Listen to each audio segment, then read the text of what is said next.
Magandang araw mga mag-aral sa ika-4 na baitang. Tayo po ay magbalik-aral para sa darating nating pagsusulit, ang first post-test para sa makabansa. Makinig po ng mabuti dahil lahat ng babanggitin ni teacher ay lalabas. Handa na ba kayo, class? Atin na pong simulan. Una, Pilipinas. Ito ay isang bansang kapuluan.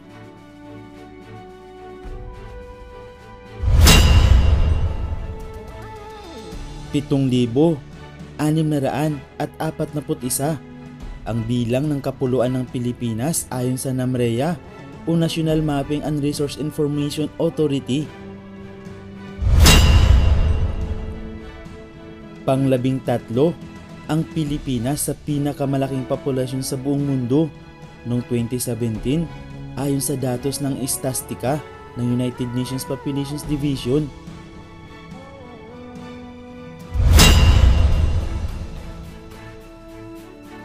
Hulyo 4, 1946, nakamit ng Pilipinas ang ganap na kalayaan na ginanap sa Luneta Grandstand, Manila. Timog Silangan. Dito matatagpuan ang Pilipinas sa rehiyon ng Asya.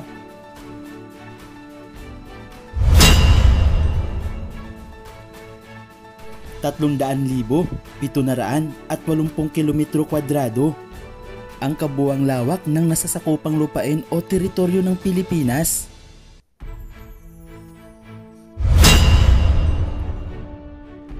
Pang-73, ang Pilipinas sa 173 na mga bansa sa daigdig kung sukat ng lupa ang pag-uusapan.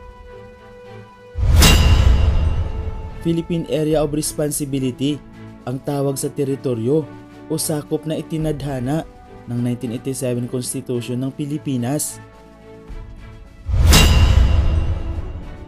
Ferdinand E. Marcos, ang Pangulo ng Pilipinas na lumagda noong 1978 ng mga pulo ng kalayaan ay sakop ng teritoryo ng Pilipinas. 270 nautical miles ang layo ng mga pulo ng kalayaan mula sa Palawan.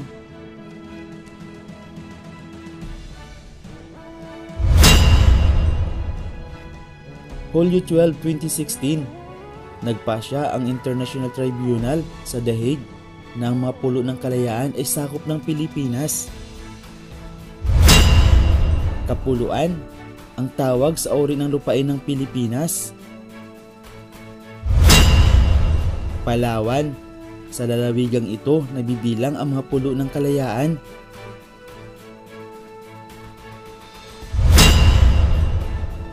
Globo, ang tawag sa replika o modelo ng mundo.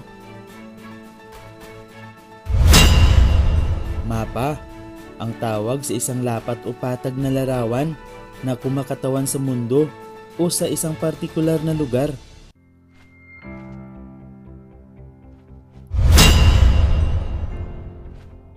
Linyang latitude, ang tawag sa nakaguhit sa globo o mapa mula sa kanluran patungong silangan. Ang tawag sa mga linya sa globo o mapa na ginagamit upang matukoy ang layo ng isang lugar mula sa Ecuador.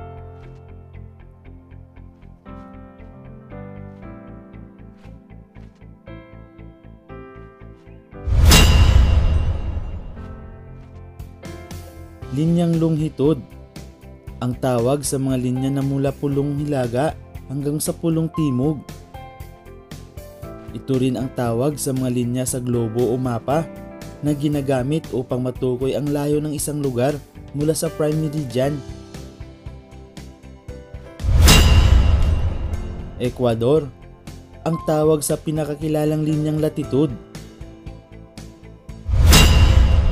0 degree naman ang sukat ng Ecuador sa globo o mapa.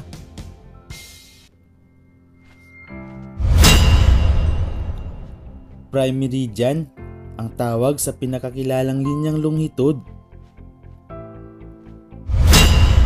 Grid, ang tawag sa pinagsamang linyang latitude at linyang longhitude.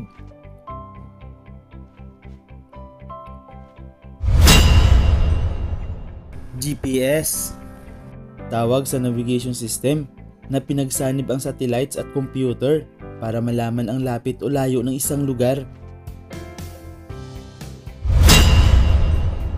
Lokasyong bisinal.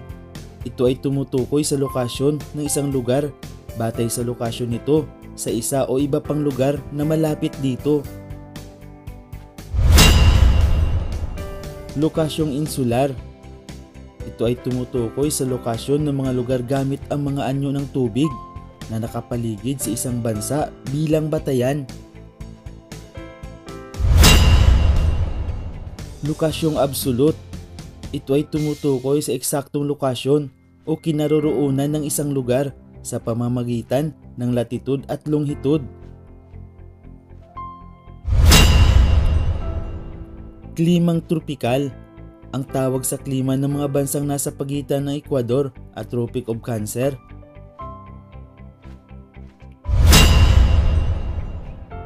Gateway to Asia. Ang taguri sa Pilipinas pagdating sa mga turista kapag papunta o papasok ng Asya.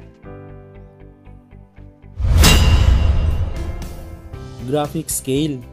Ginagamit ito sa mga mapa upang maipakita ang layo ng mga lugar na pinag-uusapan.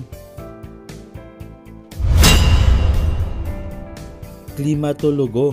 Ang tawag sa mga dalubhasang nag-aaral ng kalagayan ng atmosfera at klima ng mundo. Rehiyong katamtaman.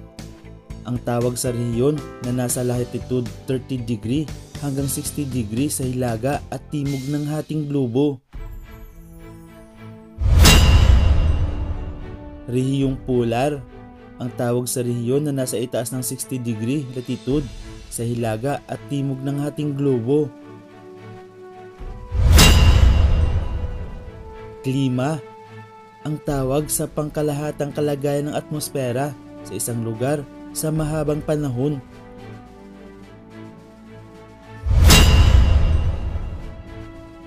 Climate change. Tawag sa pagbabago ng klima sa mundo. Global warming. Ang tawag sa pag-init ng mundo. Altitude. Ang tawag sa taas ng lugar. Hanging monsoon.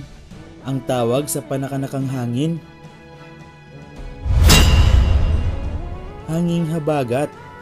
Tawag sa nagdadala ng pabugso-bugsong ulan sa loob ng 5 buwan. Hanging amihan. Tawag sa hanging malamig na umiihip ng pakanan.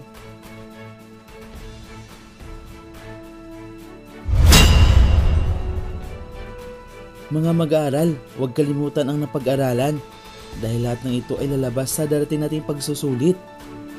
Maraming salamat sa pakikinig at panunood. Hanggang sa muli.